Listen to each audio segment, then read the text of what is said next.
What's up, everybody? Callie O'Mora here from îSAUGA.com, and I have the mayor of Mississauga on with me, Bonnie Crombie. How you doing?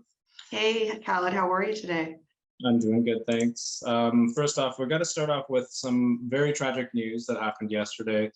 It was a MiWay bus that kind of triggered an 8-car pileup that unfortunately killed somebody. What are your thoughts on that? And is there an update? Yeah, so let me first say how deeply saddened I am by this very, very tragic event. And of course, my sympathies go out to the family of the individual. It was a female, 51 years old, who lost her life, and I'm sure has left behind a family. And as well as a number of injured individuals, both on the bus and in their cars. I believe there were 7 of them as well. So I will say that our MiWay is fully cooperating with the investigation with Peel Regional Police. I was getting updates from them yesterday as things progressed. And the driver was treated in the hospital for injuries as well and has been released, but is going to be on leave while the investigation is underway. Okay. Let's talk about what everybody's talking about, Mayor Crombie, is that you have, I guess you're going to run for the Ontario Liberal leadership, but you haven't decided yet. Is that correct? Well, let me just say that it's something I'm giving very serious consideration to. I've been speaking to people across the province, really, on whether or not I'm the person that can make a difference and that can really bring affordability back to Ontario and deal with the issues that are nearest and dearest to their hearts, including the crisis in our hospitals and our healthcare system, that the fact that the system is so overburdened and underfunded, and the education system as well is quite combative, and there are too many students in our classrooms and as well underfunded, and just the cost of living being so high. And so it is something I'm taking very seriously as people approach me to discuss it. I had a woman in Ottawa come to me and say to me, Madam Mayor, you're my mayor. Please don't go anywhere. Don't change jobs. I have a lot of confidence in you. You're very transparent. You're very accountable to us. I can always count on you to give regular updates. I like the way you manage the city's finances. You're a strong fiscal manager. You're fiscally responsible, but yet you're socially progressive, and you've made the right decisions and got us through COVID. And so please don't go anywhere. And I must say, it struck me, and I was honored that she felt that way. And I said, well, let me ask you a question. If you have such confidence in my management style and my fiscal responsibility, what if I applied that same style and that level of transparency that you're used to here in Mississauga to other towns and municipalities and to the finances of the province, so everyone could benefit? And she looked at me as though a light bulb had gone off, and she said, oh, okay, you've got me there. That would be a good thing. And I said, well, okay, that's something I'm giving a lot of consideration to. So we have not made any decisions as yet, but obviously there are a number of people in the race already, and they're significantly advanced in terms of their ground game. So it would have to be very, very soon. And I'll just put you on the spot. I mean, when would you decide? Soon. Soon? Okay, that's the way. Soon. Okay. Very soon. I would have to. Okay. Awesome. I would say in the coming weeks. But let me also assure the residents of Mississauga how much I love my city, and I love my people, and I love my job. And, they have my commitment that I will continue unwaveringly to serve them. I'm very dedicated, as you know. I'm very hands-on, and I will continue to make all the council meetings to the best of my ability, and all the premier events in our city, such as we had the Citizen of the Year Awards and the Business of the Year Awards that occurred, and some of the major festivals, as you know, the Polish festivals this weekend, one of my favorites, Polish Heritage Day. So I'll be wherever I can, and there will be some times that I'll step back a little in the evenings or on some weekends and continue to meet with Ontarians across the province, should I decide to go forward. And also, Calla, let me say that any decision I make will obviously include driving forward on the priorities of the city of Mississauga. Obviously, we've just accomplished our separation from the region of Peel, and now we'll be able to continue to invest our tax dollars back into our priorities, our programs and services. And of course, there are a number of other priorities that we have. And I know you're going to ask me about the downtown loop, all-day two-way GO train service, the building of our hospital. So these are the issues that matter to Mississaugans, and those are the issues that I will continue to champion and move forward. Quite frankly, no matter what level of government I would serve, whether I continue to be mayor or if I ultimately make a decision to step into the provincial arena. If you decide to enter the provincial arena, as you say, would you hold a by-election after that? Would there be a by-election for mayor? Is that the question? Yeah. So this is a topic of conversation we have had with our councillors, and the decision is ultimately up to council. There are two ways that I could be replaced. Well, actually, there are probably three ways. You know, right now we have a rotating acting mayor that could continue, but I don't think that's the most effective way to ensure that the city's agenda is moved forward. They can appoint, as they did when Councillor Tovey tragically passed away, or when the former Councillor Rast stepped away from her job and responsibilities, we appointed. But alternatively, because there is still 3 years left in the mandate, they could hold, or it will be 2.5, I suppose, at that point, a by-election. And, you know, whether a councillor could run or a member of the public could run, that is a possibility as well.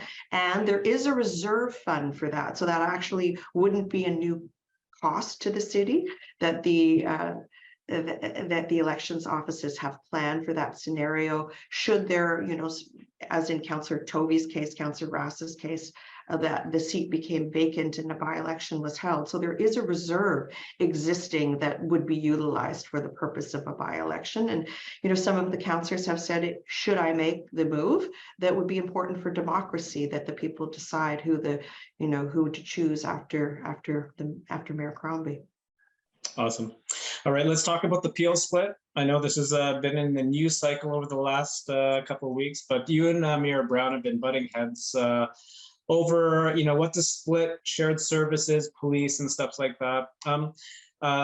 Instead of taking aim at each other, isn't this a provincial decision, or is it?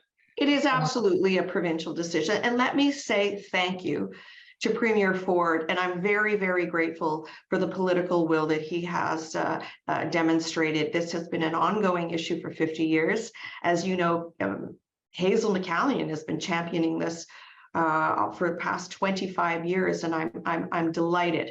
I'm delighted I could fulfill this legacy for her. She butt heads with former Premier Bill Davis on the creation of the region of Peel, knowing that Mississauga would be entering our growth phase, that we would grow out first.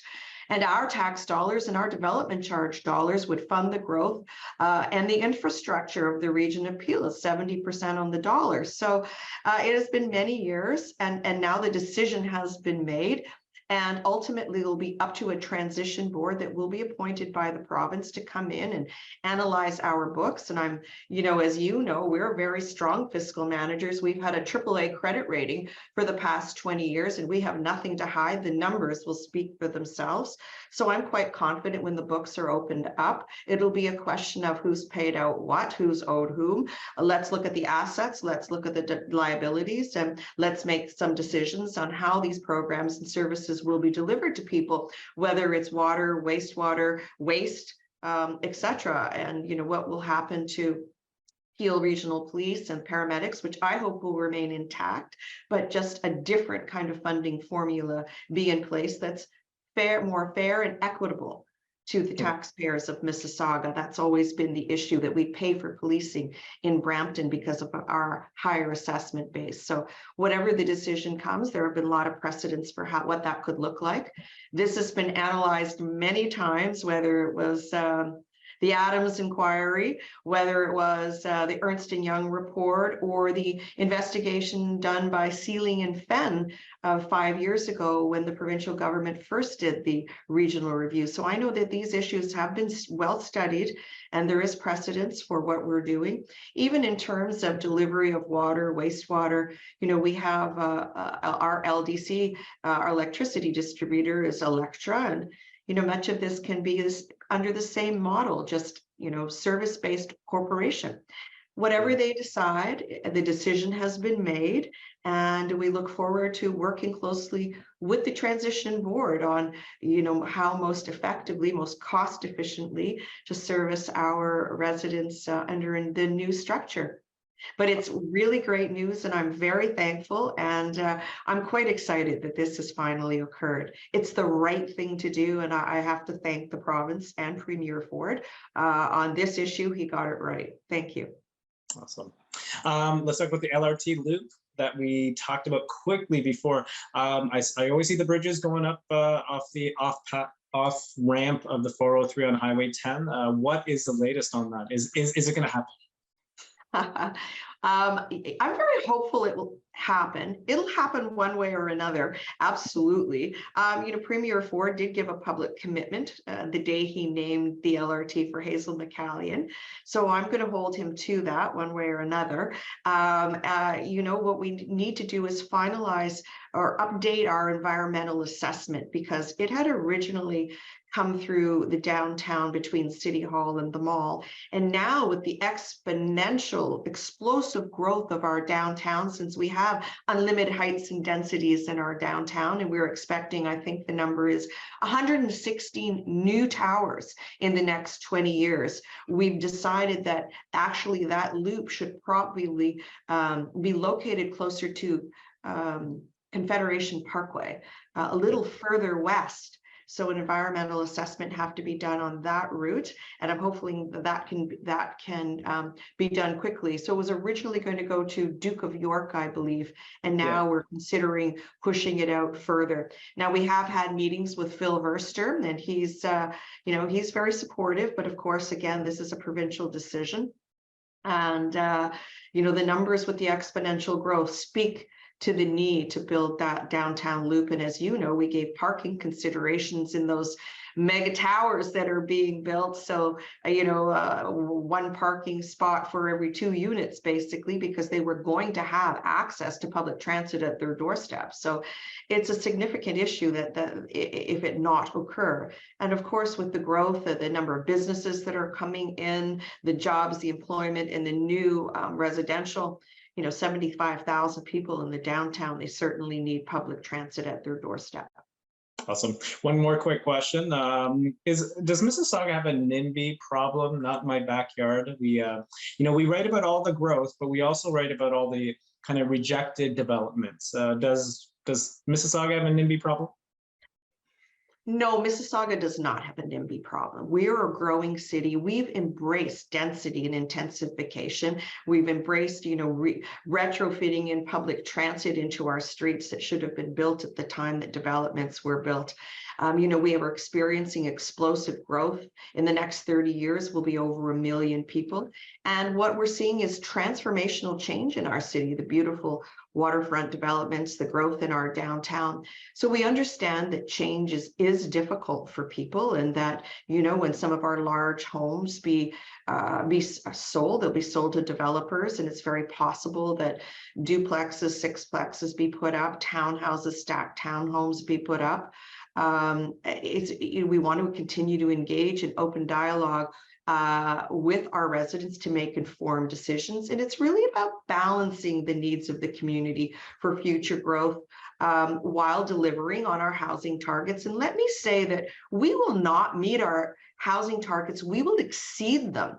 We will exceed the 120,000 units that we've been asked to build. In fact, I can say confidently that today, 80,000 units can be built. That's only another 40,000 in the next 9 years. So we have 20,000 permits that we've approved that we're waiting for the developer to pull that permit and start building.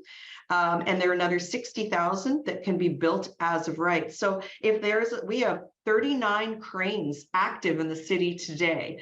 So if the developers aren't pulling their permits, it's the challenges they are facing, whether it's financing that they're unable to obtain, labor shortages, supply chain issues, etc. So at the end of the day, we issue permits and the development community put shovels in the ground and build. So we're doing our part, and now we're asking the development community to build. So we will achieve our goals. It's difficult when neighborhoods are transforming, I understand, but at the same time, and I've said this publicly, you know, I want neighborhoods with character, and we can do that with medium density and embrace intensification and density in a different way. I do not want boulevards of tall glass, shiny towers with single bedrooms, because that does not accommodate the kind of growth we're experiencing. But that's yet what we know is lucrative for the development community to build. We need choices. We need units that are 2, 3, and 4 bedroom. We have families here in Mississauga. Newcomers choose us, and we know that newcomers come with large families. So what's being proposed often isn't appropriate. We need choice. We need a variety. We need garden suites. We need stacked townhomes. We need duplexes, triplexes, sixplexes. We need a variety of accommodations that will accommodate everyone. And tall towers aren't always the solution. There are a lot of alternatives. And we've seen by examples in Europe, no matter what big city you point to, they often, they have very dense and intensified neighborhoods, but not many of the European cities have tall towers the way we're experiencing here. So I do want to build. I will exceed our housing targets, but we want to do it where we want to build the kind of intensity with unlimited heights where it's appropriate in our city, whether they're on transit corridors or in our downtown where we already have unlimited heights and densities, but not necessarily appropriate for the smaller neighborhoods and communities. There are other ways to accomplish our goals, as I've suggested, with the medium density and the towns and stacked towns and sixplexes, etc. Okay. But we want to work collaboratively with our residents and in those neighborhoods to accomplish it. But we will exceed our housing targets. We are not NIMBY, but you can understand that change is difficult for everyone. True. And Mayor Crombie, that's it. Have a great day. Thank you so much. Well, I look forward to doing this again with you, Callan.